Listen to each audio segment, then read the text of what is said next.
22 मार्च से लगातार पेट्रोल और डीजल के दाम बढ़ रहे हैं और आज 9वीं दिन पेट्रोल और डीजल के दाम 80 पैसे और 70 पैसे कर बढ़े हैं। 22 मार्च से लगातार ये सिलसिला चला जा रहा है और थमने का नाम नहीं ले रहा है। वहीं दिल्ली में आज पेट्रोल के दाम 101 रुपये हो गए और भोपाल में 112 रुपये पेट्रोल मिल रहा है। तो आपको बता दें कि 22 मार्च से 30 मार्च तक पेट्रोल और डीजल के दामों में 5.5 रुपये का इजाफा हुआ है। स्वागत है आपका विंध्या टाइम्स में। मेरा नाम है आयुष आनंद और आज हम आपको बताएंगे कि पेट्रोल और डीजल के दाम किस प्रकार तय किए जाते हैं और किस तरह से पेट्रोल और डीजल के दाम में सरकार कमी ला सकती है। तो पेट्रोल और डीजल के दाम तय करता है इंटरनेशनल मार्केट। इंटरनेशनल मार्केट में प्रमुख रोल निभाते हैं पेट्रोल और डीजल उत्पादक देश जैसे दुबई, ईरान, इराक, क्योंकि ये कच्चे तेल के सबसे बड़े उत्पादक होते हैं। फिर वहाँ से इंटरनेशनल मार्केट के द्वारा अन्य देशों में पेट्रोल और डीजल का वितरण होता है और भारत में आता है।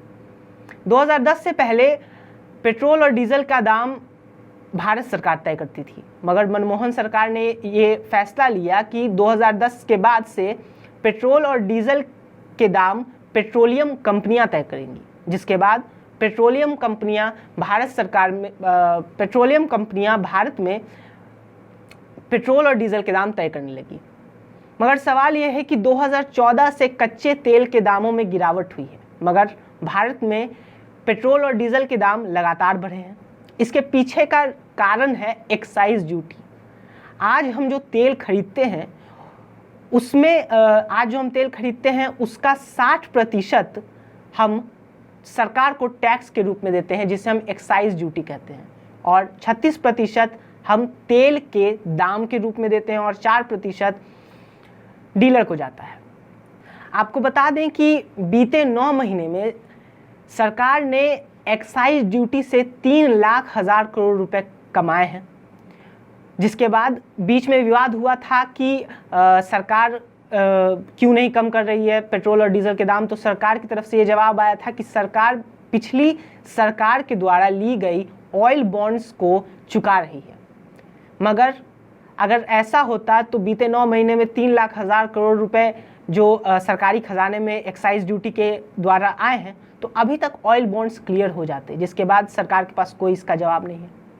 अब आपको बताते हैं कि किस तरह से सरकार पेट्रोल और डीजल के दाम कम कर सकती है। तो इसका सीधा सा जवाब है जीएसटी के अंतर्गत लाकर। अगर पेट्रोल और डीजल को जीएसटी के अंदर ले आया जाए तो पेट्रोल और डीजल के दाम कम हो सकते हैं, विशेषज्ञों का ये कहना है। और उनका तो यहाँ तक कहना है कि अगर पेट्रोल और डीजल को जीएसटी के अंतर्गत ले आया गया तो पेट्रोल और डीजल के दाम 70 रुपये तक हो सकते हैं। मगर सरकार का कहना है कि कम से कम 10-15 साल तक ऐसा नहीं होगा, जीएसटी के अंदर पेट्रोल और डीजल नहीं आएंगे। मगर सवाल ये है कि जहां एक तरफ एक फिल्म को लेकर पूरे भारत में अलग अलग क्षेत्रों में प्रोटेस्ट किए जा रहे हैं कि उस फिल्म को टैक्स फ्री किया जाए, वहीं पेट्रोल और डीजल के बढ़ते दामों पर सब चुप हैं। कोई क्यों नहीं कहता कि पेट्रोल और डीजल में लगाए गए सरकारी कर को कम किया जाए।